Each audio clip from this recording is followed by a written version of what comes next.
Thank you very much. Thank you, Vice Chancellor Davies, Pro-Chancellors, faculty and staff and students of this university for an incredible honor. I have done some studying about Swansea University in the last weeks, and I am so impressed with the way that the leadership and the support of the community has been transforming the university into a world-class hub for academic pursuit, as well as the pursuit of truth, reason, and innovation. Thank you as well to Sir Roger Jones, Sir Roderick Evans, Professor Elwyn Evans for those very kind remarks, Professor Mike Sullivan, and Professor Philip Bobbitt for making this engagement possible. Now, as you have already heard, as a child growing up, Wales was a part of my larger understanding because it had a special place in my heart due to my family's connections with it.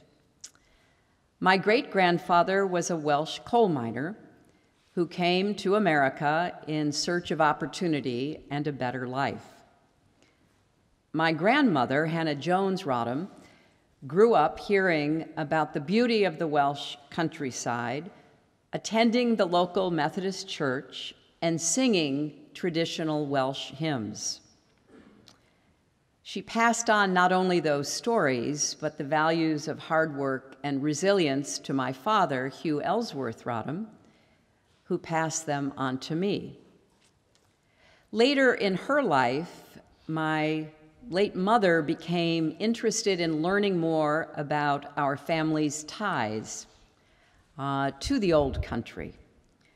And through her correspondence with the West Glamorgan Archives Service, she learned that her great-grandfather, Edwin John Howell, lived in Wales for a number of years, including right here in Swansea. I learned last night for the first time on the One television program. Sometimes on television programs you can get unpleasant surprises. This was a most pleasant one, to learn a little more about my genealogy, going back as far as it could be determined to the early 1600s, and also learning the most remarkable coincidence that my grandfather's family and my great-grandfather's family came to the United States at different times on the same vessel, the SS Alaska. Now, I know for sure that my grandfather's family entered the United States in New York through what was then the port of entry, known as Castle Clinton. You cannot make this up. So to have this come to almost full circle is a personal delight. It was also a point of personal pride that when I was Secretary of State, the United States officially wished the people of Wales a happy St. David's Day. And years later, when I announced my 2016 presidential campaign slogan, "Stronger Together," there were more than a few who wondered if it was a secret tribute to the Welsh football team slogan, "Together Stronger." Well, I can neither confirm nor deny that. But I do think those are wonderful words to play by and live by, and I feel even more strongly about that with each passing day. And that's just one more reason why I am delighted to be at this university, which embodies the spirit of unity and inclusion. There is much that sets Swansea apart, like your world-renowned professors, your commitment to diversity, and a learning environment which tries to give every student the chance to thrive. At the heart of it is your focus on scholarship that's both intellectually rigorous and purposeful. Swansea students don't seem to be the kind of people who are content simply to sit in classrooms talking about how to make people's lives better, but are in fact eager to go out into the world and do it, as the observatory certainly exemplifies. You are scholars after my own heart, and it means the world to me that you've chosen not only to confer this honorary degree upon me, but to name this law school after me. I have enjoyed learning what the future has in store for the Hillary Rodham Clinton School of Law, and I look forward to learning more from students and faculty alike later this afternoon. And I will be coming back to visit you here at the Bay campus, both to deliver a lecture, but also to learn more about the progress that is being made. Because I feel a special connection to the work of this school, because your central focus, the focus of the Observatory on Children's Human Rights, is my life's mission. There's nothing more important than making sure every child has the chance to live up to his or her God-given potential. That has been the through line of my career, going back to the time when I was a law student, working on early childhood development issues at the Yale Child Studies Center and on child abuse, then a newly recognized phenomenon in the United States at the Yale New Haven Hospital with doctors and medical students. It all began during my first semester of law school, when I saw a flyer on a campus bulletin board. Now, for the current students, the idea of either a flyer or a bulletin board seems ancient history, but indeed, that's where we got information. There was no online way to do it.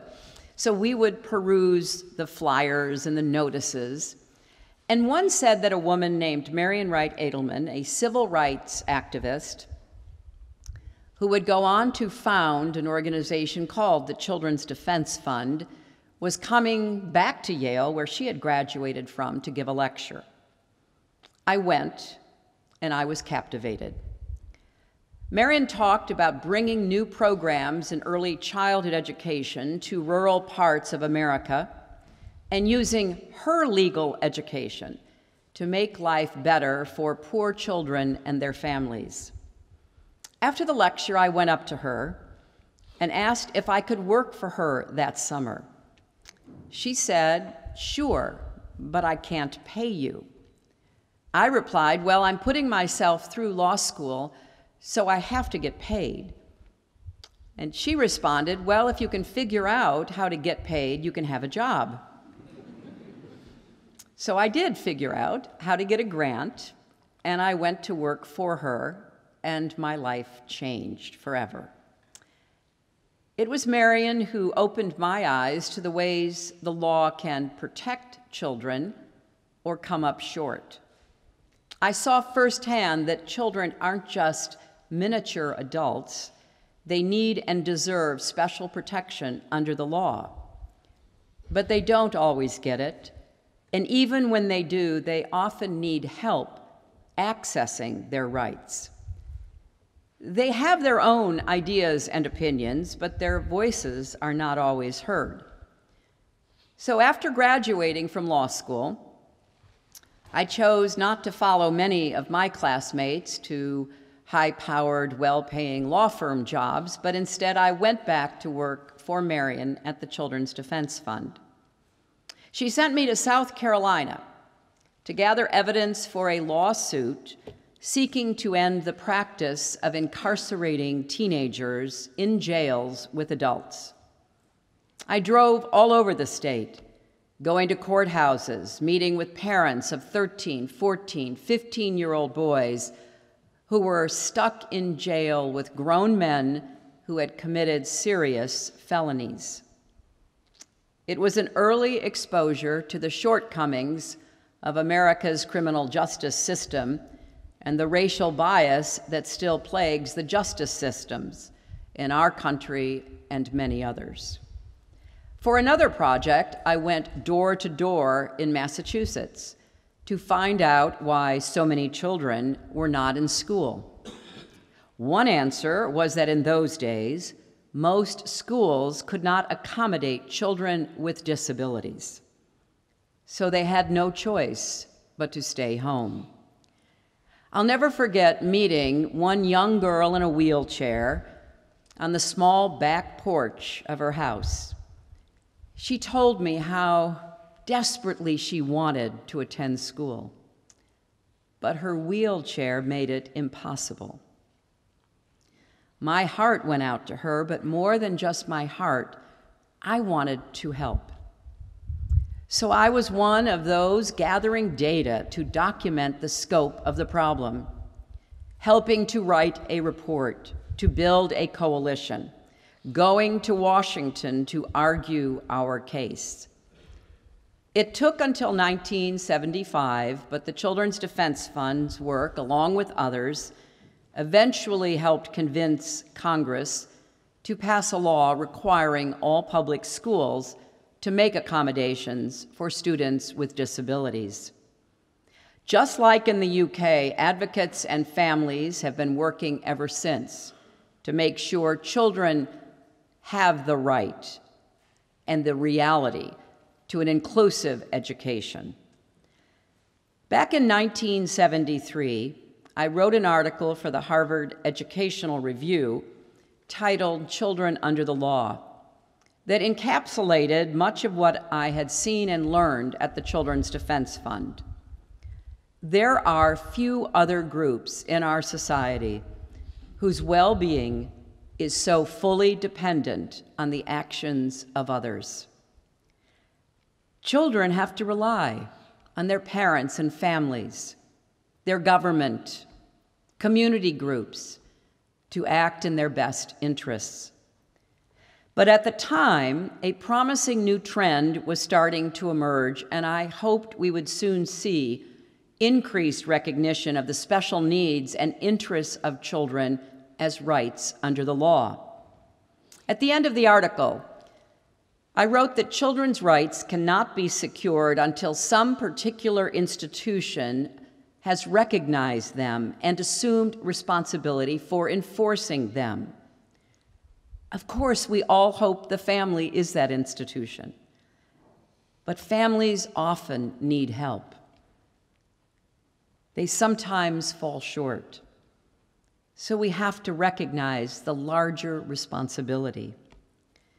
16 years later, the 1989 United Nations Convention on the Rights of the Child was finally arrived at, and it began to formalize the rights and the needs of children internationally. For the first time in history, the rights of the world's youngest citizens were explicitly recognized by international treaty. The right to life, survival, and development, the right to protection from violence, abuse, and neglect, the right to an education, to health care, and so much more. It was also the first global acknowledgement that the well-being of children is connected to the strength of their societies. That framework inspired action around the world and produced results, including the creation of the Wales Observatory on human rights of children and young people. And yes, we have made progress since then, but not nearly enough. Over 1 billion fewer people live in extreme poverty today than they did in 1990, but children still make up nearly half of the world's poor. Even in the wealthiest countries, 1 in 4 children live in poverty. In the UK, it's closer to 1 in 3. In the US, it's slightly higher than that. The global rate of school enrollment has stagnated over the last 10 years, and if we keep going at this rate, It's estimated that by 2030, 60 million children still will not have access to primary education. 16,000 children under the age of 5 die every day, mainly from preventable causes. If you do the mathematics, that's 11 children each minute. And the scourge of human trafficking, an issue I worked on as First Lady, as Senator and Secretary of State, still robs children around the world of their childhood. Facts such as these are, yes, heart-wrenching, but more than that, they're an outrage. And so, by the way, is the fact that the United States is the only country in the world that has not ratified the United Nations Resolution on Children. It just is beyond explanation. So the status of children's rights around the globe must be a wake-up call for all of us. And it isn't just about the policies of our governments, it's much deeper than that. For the last decade, the US and the world have been looking to the UK as you set your sights on eradicating child poverty by 2020. A very ambitious goal. But it isn't just the goal that is inspiring, it's the way it has been pursued. By making significant investments in early childhood education, affordable child care, policies designed to support working parents, more financial assistance for families in need. In return for making these crucial investments, the UK asked for a commitment from local communities to help close the gap between low-income children and their peers. Now, over the years, as many of you know, those investments haven't been sustained, and meeting the goal is increasingly unlikely. Like so many, I'm disappointed by that. But this initiative has produced important lessons that both here in the UK and, most importantly, the rest of the world should take note of. You have shown what is possible when we commit to tackling child poverty. What happens when the issue of child poverty is moved to the front of the line, and what happens when it is not? So I do not consider this a failed project, far from it, but as a call to continue this commitment, to find ways to use existing laws and resources to protect children in poverty and identify the gaps where we are not making the progress we should. I hope this generation of future lawyers will answer that call, which is more urgent than ever. I've said for a long time that it takes a village to raise a child, an old African proverb. But right now, the village is fractured. The bonds of community that once united us are fraying. Too much of our current discourse on both sides of the Atlantic is dominated by a zero-sum view of life, which argues that if someone else is gaining, I must be losing. The measure of any society is how we treat the most vulnerable among us, especially our children. And when we lose empathy, when it does become everyone for themselves, children are the first to suffer. Just look at my own country, where currents of anger and resentment are underpinning our national conversation. Americans are divided and less trusting of democratic institutions. But instead of bringing people together, We have leaders who stoke our divisions, try to distract us with controversy after controversy, and undermine free speech and the press. It is nearly impossible for children's voices to rise above the cacophony. And it is no coincidence that while politicians in Washington were arguing over protests at sporting events and cavalierly alluding to nuclear war, one of the first things to fall through the cracks was children's health care. For the first time since it was passed, back in 1997, Congress failed to meet the deadline to reauthorize the Children's Health Insurance Program, a vital initiative you heard referenced before that serves 9 million children a year, that has helped to bring the U.S. closer than we've ever been to universal health care coverage for children. Even the tenor of our debate is affecting our children. Teachers and schools are reporting an outbreak of bullying and racially motivated insults. Here in the UK, divisive rhetoric and policy shifts are having their own effects. Right now, the residency rights of 500,000 children, including many who were born in the UK, are hanging in the balance. So there are reports of children being worried, feeling uncertain, even unsafe, trying to make sense of their places in the world. The Children's Commissioners for England, Wales, Scotland, and Northern Ireland have already raised concerns that children's interests are getting short shrift in the Brexit process. Now, I personally continue to believe in the value of the European Union and, more broadly, of a Europe that is whole, free, and at peace, no small accomplishment. And Britain has always been a linchpin of that vision.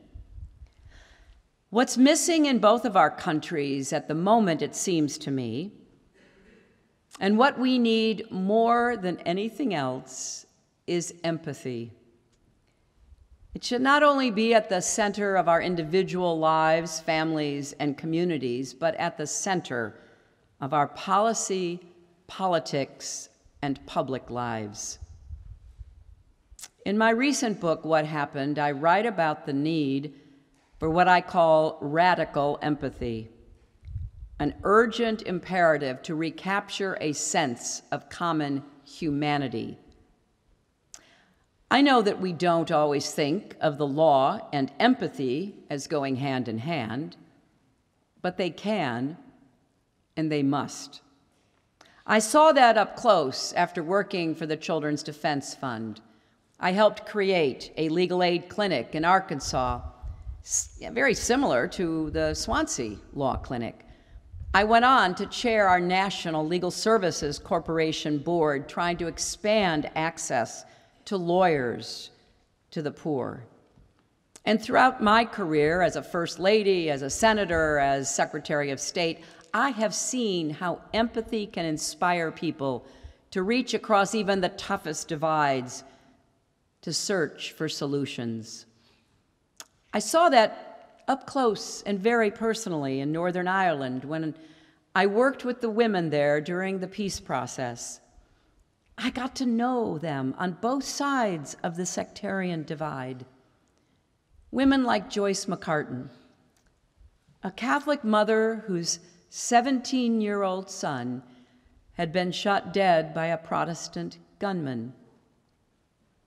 But Joyce refused to retreat into anger and grief.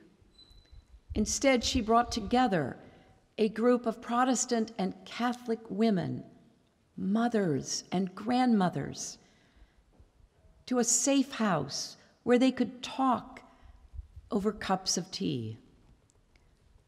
On one of my trips to Belfast, Joyce invited me to join them.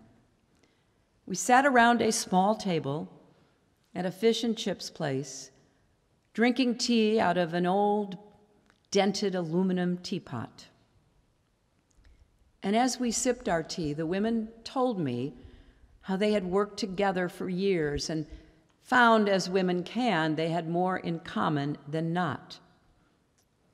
They may have attended different churches on Sunday, but they all worried when their children left for school each morning or their husbands went out for the night. The deep-rooted causes of the violence marked all of their lives. And in the end, for them and for so many other women across Northern Ireland, love of family ran deeper than calls to hatred. Those kitchen table conversations played a vital role in the peace process.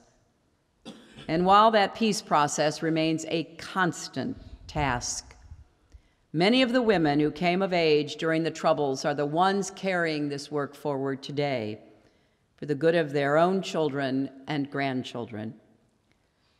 So many of the issues facing our world have a disproportionate impact on children, from poverty to gender violence to HIV/AIDS to income inequality. The combination of climate change and violence have more children on the move throughout the world than ever before, making it harder for them to be schooled, to get other services, and often they end up as victims of trafficking. In conflict, children are often the most affected because they are targeted for use as child soldiers or child brides. Even the proliferation of technology presents new threats to children in the forms of cyberbullying and exploitation. And as natural disasters and extreme weather are devastating the world, it is once again children who often suffer most. We have seen that just recently in Puerto Rico, an island of American citizens where nearly 60% of the children already live below the poverty line. And when we see children taken advantage of, mistreated, or not getting the kind of opportunity, support, and encouragement they need and deserve to succeed, it should light a fire under all of us. As a presidential candidate, I had the experience time and again of meeting children whose stories, whose lives touched me. And I tried the best I could to tell those stories to wider audiences. From the terrified little girl I met in Nevada who burst into tears because although she was born in the United States, she worried her parents would be deported, to the little boy in Flint, Michigan, who got sick from drinking water poisoned with lead because of the negligence of elected and appointed officials. When I picture their faces and those of so many others, I have to ask, where is our empathy for these children? As we look to the future for both our countries, taking into account what's best for the next generation, this is not just a nice thing to do. It is both right and necessary, because when we fail children, we fail ourselves and we fail as a society. When we help to lift children out of poverty and disease and conflict and help guarantee they receive a good education and health care and support, those investments pay off for all of us. Here at this law school and at the observatory, you are a guardian of democracy for young people. ensuring that their voices are heard and their rights are protected. In just a few short years, law students from this school will be working alongside students in computer science and engineering, diving into research and analysis in the new research suite. The campus is designed specifically to convene the public and private sectors, NGOs and businesses, law firms and tech companies, and integrate them into the daily life of the school. No institution that I know of in the world right now is better positioned than this law school to harness the very forces that threaten children's safety, like globalization and technology, like climate change and conflict, to search for, find, and implement new solutions. I'm pleased that the observatory already brings together schools in the United States and around the globe in a network of cooperation, and I hope more schools will join these ranks. This must be a global movement, and its hub can be right here in Swansea. As we take on the vital task of transforming the position of children within society, we can't just work on behalf of children, we have to work with children and young people. Young people must be given the opportunity to stand up, their voices to be heard, advocating for their own rights. Again, I think of people, some of whom we know, some of whom I have had the privilege of knowing, like the 10-year-old girl in Yemen, forced to marry a much older man. She made headlines, leaving that home, finding her way to the court, sitting for hours looking for someone to help her until a woman lawyer saw her, asked her what she was doing, this child in the court. She said she wanted a divorce, and the lawyer helped her receive it.